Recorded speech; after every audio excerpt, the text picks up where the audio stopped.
Yep, they're cutting in the sea of the north of the Imbrium, where the Jura Mountains is. What is called actually the part near the Caucasian Mountains is Alpine Valley. Amazing.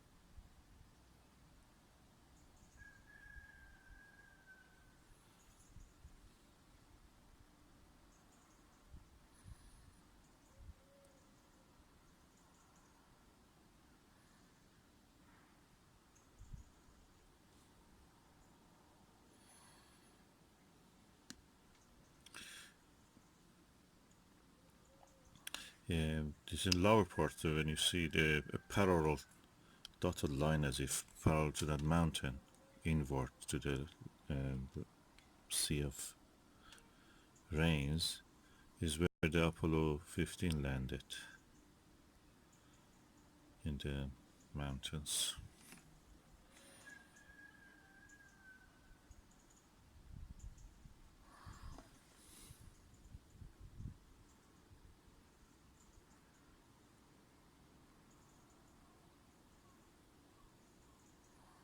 I'll try to zoom on down.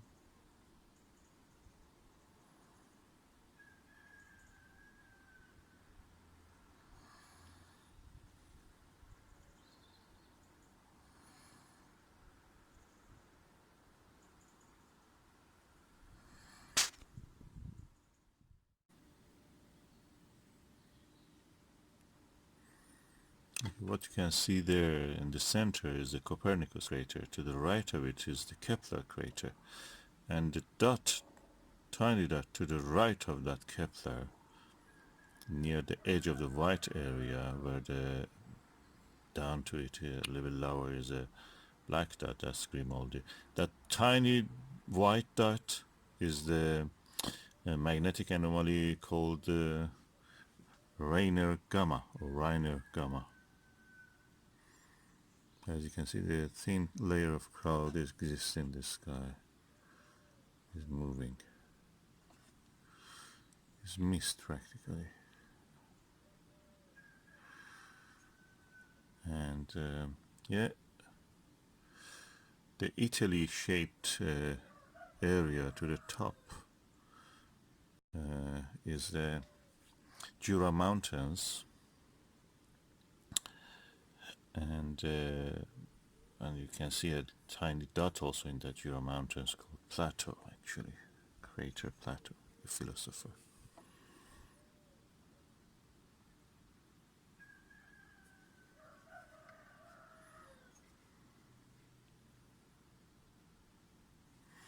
The bright dot to the 2 o'clock in this image, if you imagine the top part is 12 and lower part is 6, at 2 o'clock of the image, in the middle of the, in somewhere in the black patch, the white dot is Aristarchus and the area around it is Aristarchus Plateau, the volcanic area.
Yes, the clouds are making it really darker than what it is, what it actually should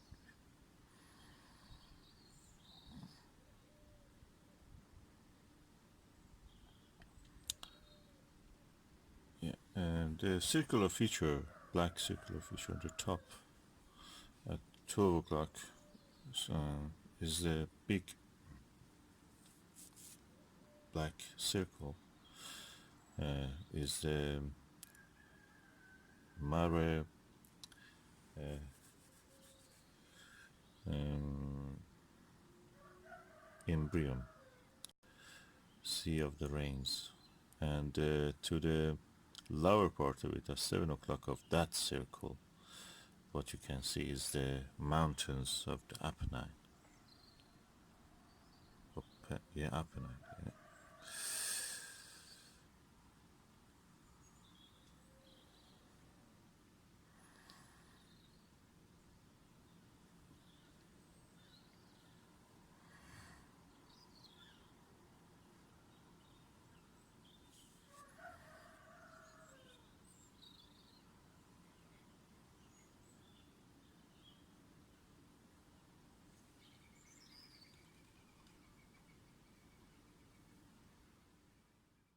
And the rugged area, which has something like a coffee bean shaped. There is no name, you'll be surprised. But to the south of it, you see a tiny crater, and that is actually Huygens.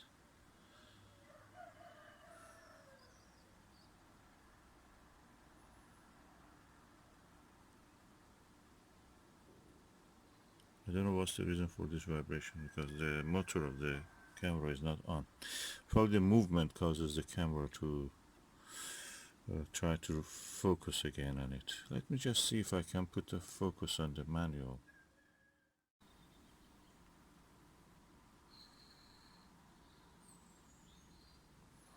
Okay, there is a crater here called Nasiruddin.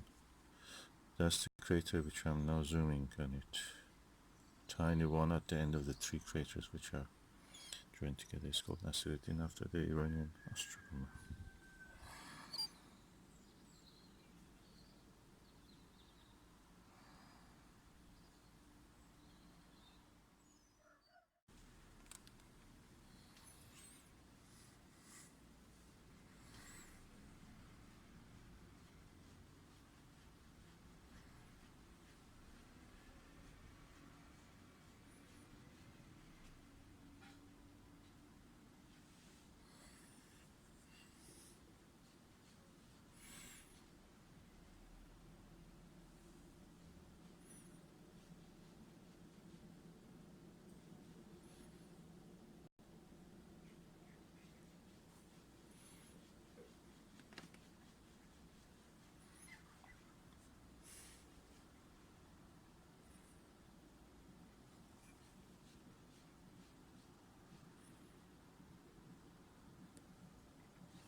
This is the time of the lunar cycle that mostly people will miss because it's very early morning and half of it falls in daylight. And either people are sleeping yet or they are just going to work, so practically they will miss. And only you can see it in such a day like today, which is a holiday.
Okay, I changed the resolution to 4K. Hopefully you will not see much pixelation. You will see anyway, but not as bad as it was.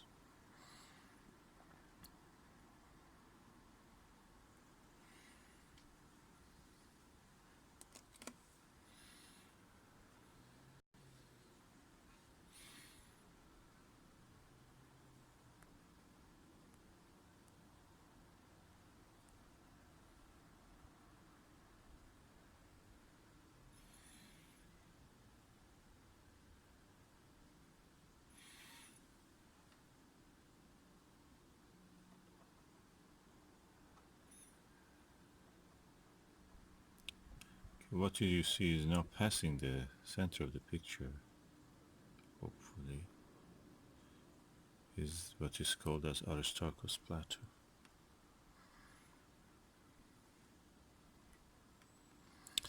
And the light is not very good, and also the clouds are causing a little bit. And you can see the color of it is different.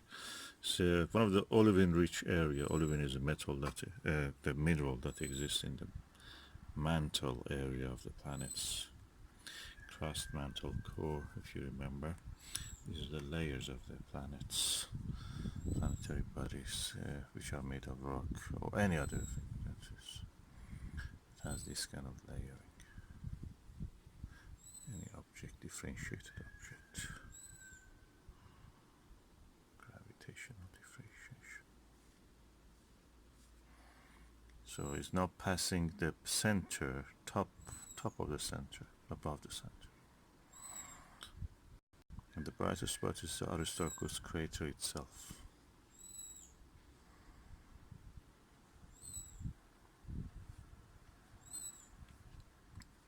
And to the lower part of the image you can see the Reiner gamma. Oh, suddenly it became so clear. Try to bring it to the center.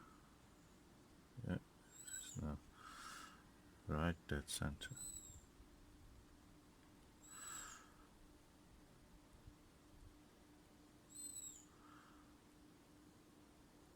I'm doing all this with my mobile camera, but I use a bracket. It's one of these ones that I bought, Digicam attachment adapter. I bought it from China. Really, I'm happy with the result.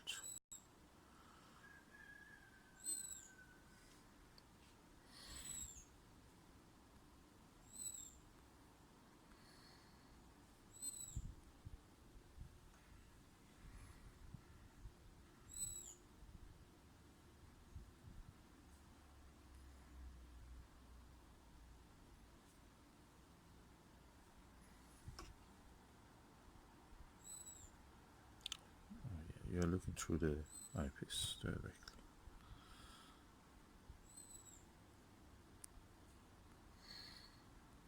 I just enjoy the view.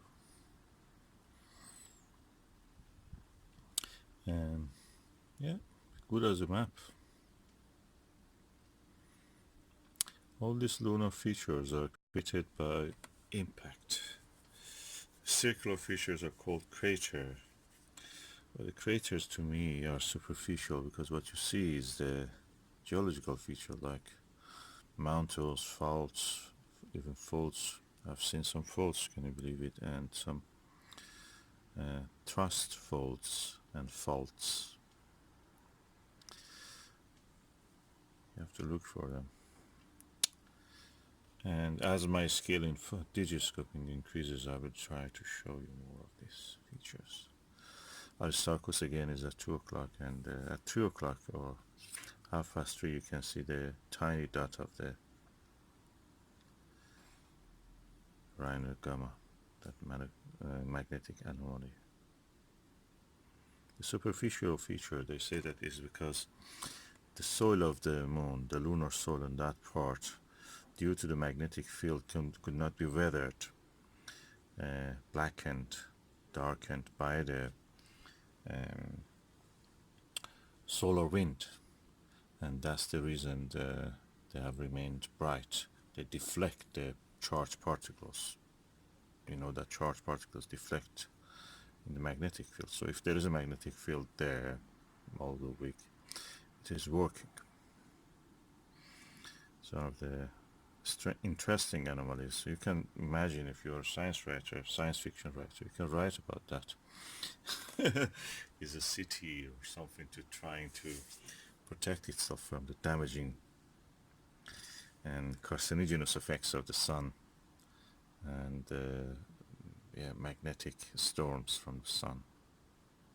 Yeah, that's actually I made a good story, you know. If you're writing, write it. You can write. Just give credit to me. Hertfordshire.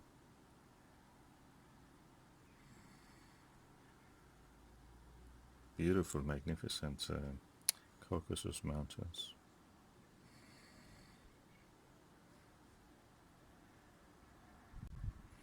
The moon is spherical. Clearly you can see when I focus on the edge of the picture, the side of it is